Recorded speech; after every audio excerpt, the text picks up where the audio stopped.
You sent us a photograph of a physical credit card. It's just sitting there on a printed receipt on a tile floor in Bali.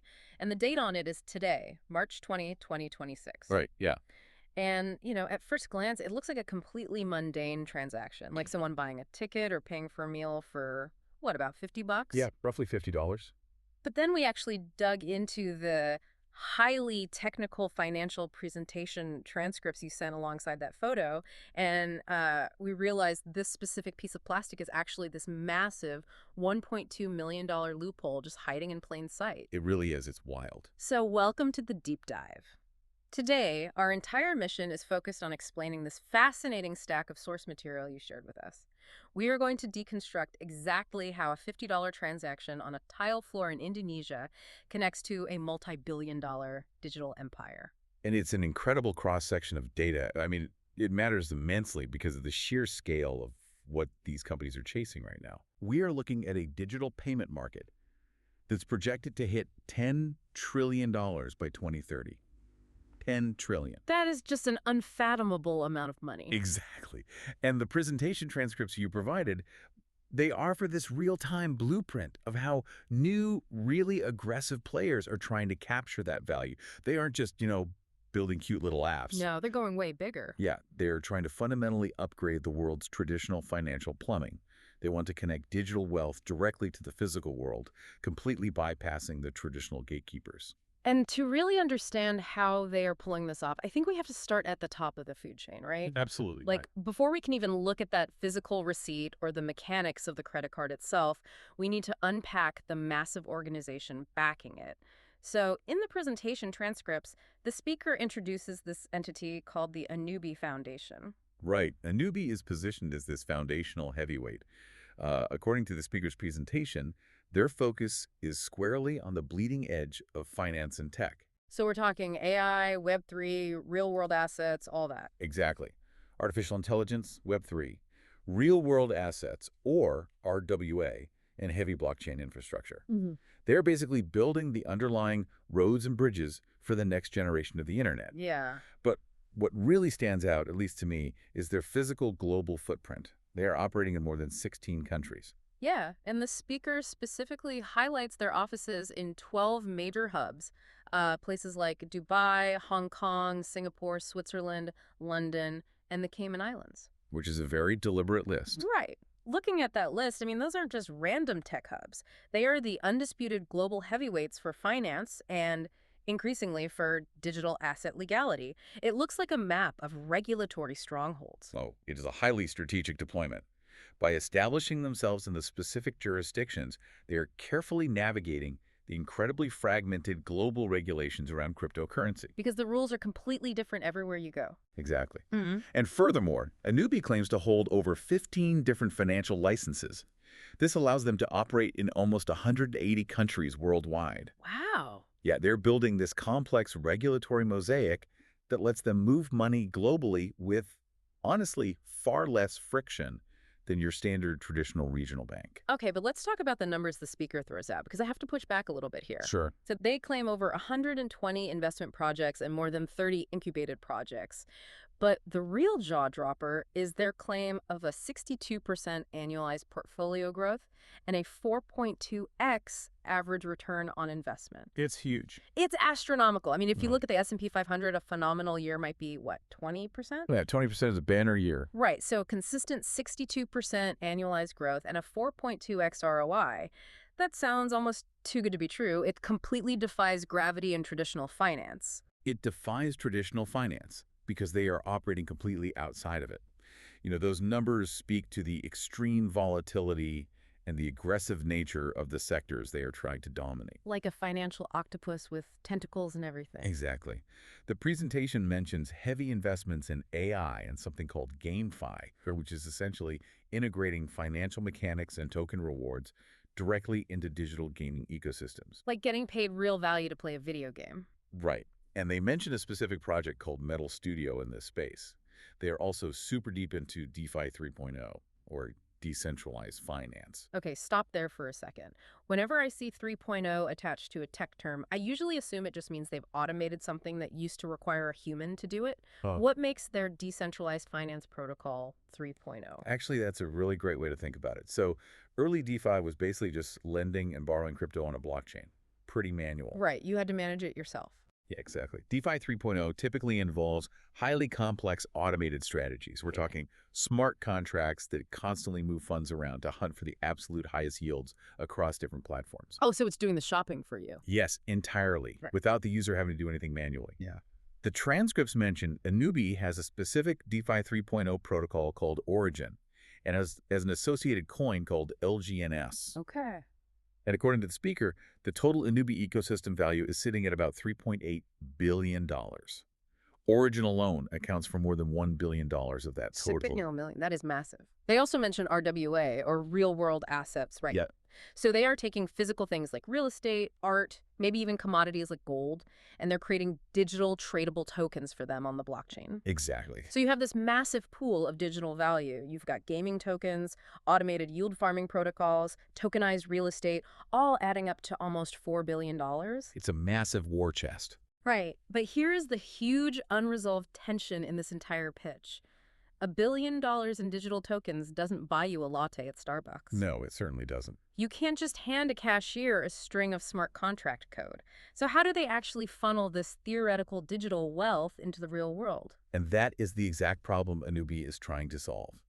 It leads directly into the core of their strategy. The foundation outlines 4 main pillars in the transcript. Okay. They invest in projects, they build blockchain infrastructure, they develop a global Web3 network, but crucially, their 4th strategy is creating a digital banking ecosystem. Oh, so they want to be the bank, Exactly. They want to be the actual bank for this new digital wealth. which means they need a bridge. Mhm. They mentioned their fund scale in 2024 was about $2.85 billion, right? With the 3-year target of $15 billion. Yeah. And eventually they want to build a $5 billion co-investment fund by 2030, possibly even listing on the NASDAQ. But none of that legitimacy happens unless the money can cross over into the physical economy. Right, and that brings us to the second presentation in the source material you provided. A speaker named Kevin takes the stage in Bali to introduce something called Upay. Upay. If Anubi is the macro, multi-billion-dollar ecosystem, Upay is the micro application. It is exactly the bridge you just mentioned. So Kevin starts by walking the audience through the evolution of payments, which honestly I found really helpful for contextualizing what Upay is actually doing. Yeah, it's a good breakdown. He categorizes traditional networks like Visa, MasterCard, and UnionPay as third-party payment systems. These are the classic plastic cards that talk to legacy banks. The old guard. Right. Then he moves to the fourth-party payment systems, which are the e-wallets we all use today, like Google Wallet or Apple Pay. But notice that those fourth-party systems are just a digital skin stretched over the old third-party plumbing.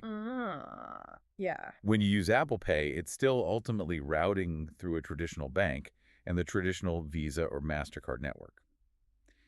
Kevin frames Upay as the next evolutionary step. The fifth part. Yes, a fifth-party, Web3-based payment infrastructure.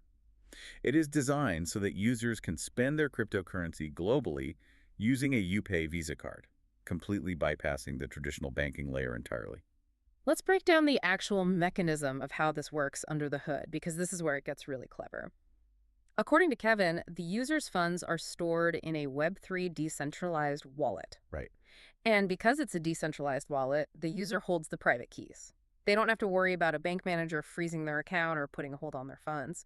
The money lives directly on the blockchain, fully under their control. Exactly. But when they want to spend that money in the physical world, they transfer the needed amount from that decentralized wallet to the Upay card. And that transfer is where the technical heavy lifting actually happens. By integrating directly with Visa, which is the largest global payment network, Upay instantly gains access to 150 million merchants across over 180 countries. So it's like having a digital decentralized vault where only you hold the combination, but instead of carrying gold bars to the store, there's this magic tube that instantly converts a sliver of that gold into cash on your Visa card right at the checkout counter. Well, it's not a magic tube, obviously. It's more like having a high-frequency, automated currency exchange booth operating at light speed inside the transaction. Right.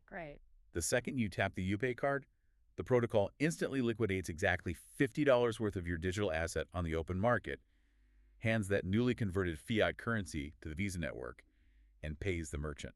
And to Visa and the merchant, it just looks like a standard traditional cash transaction. Exactly. And it all happens in the half second it takes for the credit card terminal to beep. That is insane. It takes the friction of liquidating crypto, which, used to take days of waiting for an exchange to wire money to your checking account, and compresses it into a single tap. Shopping, travel, dining, ATM withdrawals, suddenly, decentralized crypto is as liquid and easy to spend as a traditional paycheck. Okay, the tech is impressive, sure, but we really need to talk about the limits and the unique features Kevin promises in the transcript, because some of these numbers made me completely stop in my tracks. They are definitely pushing the boundaries of what seems legally possible. Yeah. For instance, Kevin mentions that users can hold 10, 20, 50, or even 100 virtual cards on a single chip. 100 cards on one chip? That alone is wild. But then he highlights anonymous spending. He tells the audience in Bali that registration for this Upay Visa only requires a phone number and an email address. No background check, no extensive KYC or know your customer documents, Right. no proof of address or government ID that you would normally need to open any kind of traditional financial account. Literally just a phone number and an email. But then, right after saying it's essentially anonymous, he lists the transaction limits, and they are staggering. Oh, yeah. A $200,000 limit per transaction online. A daily online limit of $200,000. The monthly online limit is $1 million. And the physical point of sale limits are just as aggressive. You can swipe the physical card for $5,000 in a single transaction, up to $50,000 daily. And the ATM limits, this is the part I just cannot reconcile. You can go to any Visa-supported ATM worldwide and pull out $5,000 in cash a day. Yep. That is $100,000 a month, or up to $1.2 million a year in physical, untraceable cash. That's a massive amount of liquidity. I mean, if I go to my local bank right now and try to withdraw or deposit $10,000 in cash, it triggers a mandatory currency transaction report to the federal government to prevent money laundering. Right, standard procedure. So how on earth does an anonymous card registered with just an email address allow for $1.2 million in ATM cash withdrawals without triggering every single anti-money laundering alarm on the entire Visa network? It's the ultimate regulatory arbitrage, and it actually comes all the way back to that map of strategic locations a newbie setup that we talked about earlier. Oh, the Cayman Islands and Switzerland and all that. Exactly. Visa itself operates within incredibly strict regulatory frameworks. For any card to function on their network, there has to be a certified issuing bank somewhere in the world taking on the compliance risk. Visa doesn't just let anyone print a card. So someone is taking the heat. Right. So while the front-end user experience feels entirely anonymous, just needing an email to load the decentralized wallet, there is a complex compliance firewall on the back end. Ah, so those 15-plus licenses a newbie holds are doing the heavy lifting here. Precisely. The offshore issuing bank is the entity that actually interacts with Visa and holds the fiat currency for that split-second conversion. That bank takes on the institutional compliance. I see. They're essentially vouching for the transaction to the traditional banking system. From the consumer's perspective, it offers unprecedented financial velocity with zero friction, while the corporate entities absorb the regulatory burden in jurisdictions that are far more lenient toward digital assets. That is a massive loophole. And we know it isn't just some hypothetical pitch deck because of the final and honestly most compelling source you provided for us, the photograph. Yes, the photo proves this tech is live right now in the real world. Let's break down exactly what we are looking at in this image because it really ties the entire narrative together perfectly. So it's a photo taken from the perspective of someone holding a sleek, matte black credit card and a paper receipt in their hand. You can even see the tile floor beneath them and a bit of their shoe. Yeah, it doesn't look like a staged marketing photo at all. It feels very immediate. Just someone snapping a pic of what they just bought. Looking at the card itself, it has the standard EMV chip on the left. That's the metallic microchip used for secure tap-to-pay and insertion transactions globally. Right. In the bottom right corner, we see the familiar traditional Visa logo with the word business underneath it. That confirms it is actually running on the primary global network. But the top right corner is the real key detail here. It features a stylized geometric logo and the word origin embossed in silver lettering. Origin. That connects perfectly to the Anubi presentation from our first Yep, source. the pieces click together. The speaker noted that Anubi's entire ecosystem was worth $3.8 billion, dollars, and more than $1 billion of that was locked in their DeFi 3.0 protocol named Origin. Exactly. So this isn't some generic white-labeled Upay card. It is heavily branded with Anubi's billion-dollar decentralized finance project. It takes the macro corporate strategy we discussed earlier and places it directly onto the plastic in the user's hand.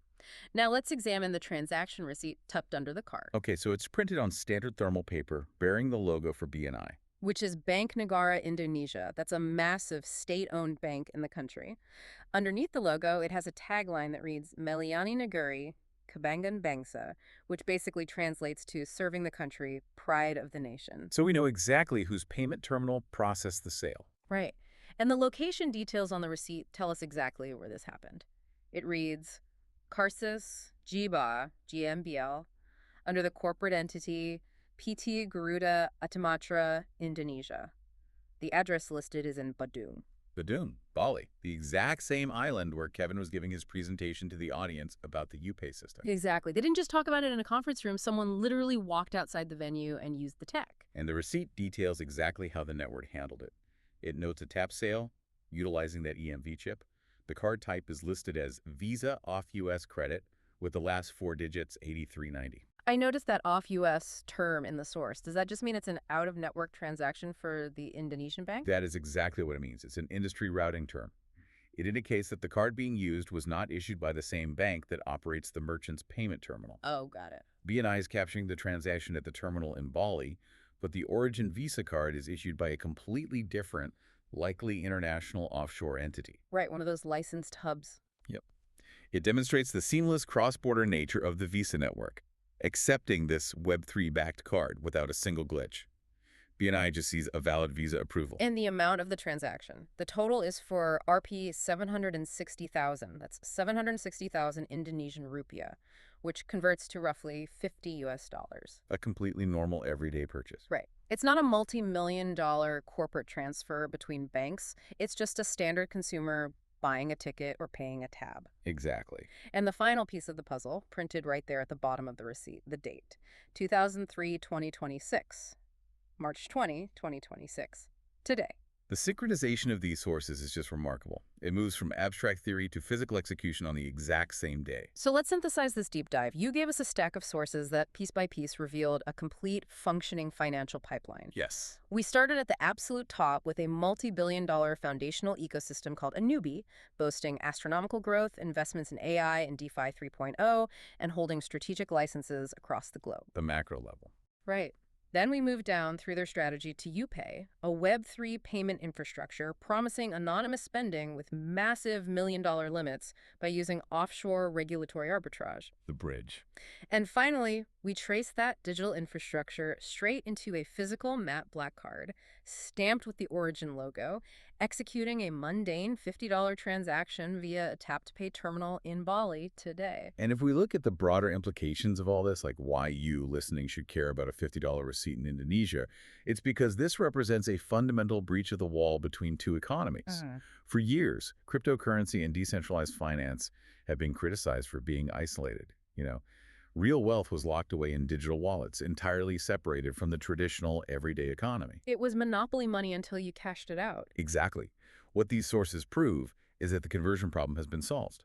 We are looking at the exact mechanics of how decentralized, potentially anonymous digital wealth is actively being plugged straight into the traditional 150 million merchant global Visa network.